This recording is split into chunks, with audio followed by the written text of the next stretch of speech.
In his comment, one of the few he's made on the institutionalization of rape and torture and maltreatment of children in Catholic institutions, he has said, it's a very severe crisis which involves us, he said, in the following: in the need for applying to these victims the most loving pastoral care.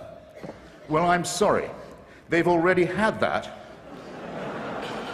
And to say that this is the responsibility laid upon you by the horrific admission that you've already had to make is not accepting responsibility in any adult sense.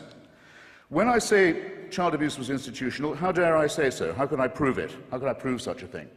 Well, I'll ask His Grace, and I'll ask Anne Widdecombe. Where is Cardinal Bernard Law now? Where is he? Where is the Cardinal Archbishop of Boston, whose resignation was indignantly demanded, finally, by 50 members of the Church and by the whole laity of Massachusetts, who also demanded his prosecution for the promotion and protection and covering up and apology for and defense of people whose crimes against children are too revolting to specify. And he's not in the jurisdiction of Massachusetts now, as perhaps you know. He's the Supreme Vicar of the Church of Santa Maria Maggiore in Rome, personally appointed by the Pope to that as well as many other important sinecures. And in 2005, this man, a fugitive from justice and from complicity in the filthiest crime that it's possible for a human being to imagine, was one of those voting in conclave to decide who the next Vicar of Christ on earth will be.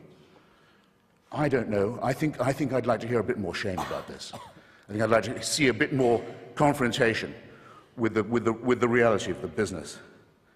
Now, this is a serious question, as I've said. Anne Widdecombe very often, rightly, in my opinion, attacks the climate of moral relativism and of anything goes that can very well be the handmaiden of postmodernist, hedonistic culture. I very often am glad that she points these things out.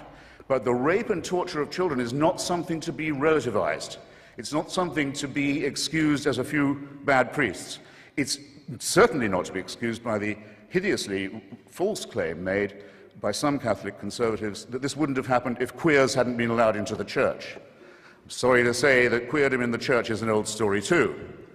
And it's worse, it's much worse than pornography, and it's much worse than bad language on TV.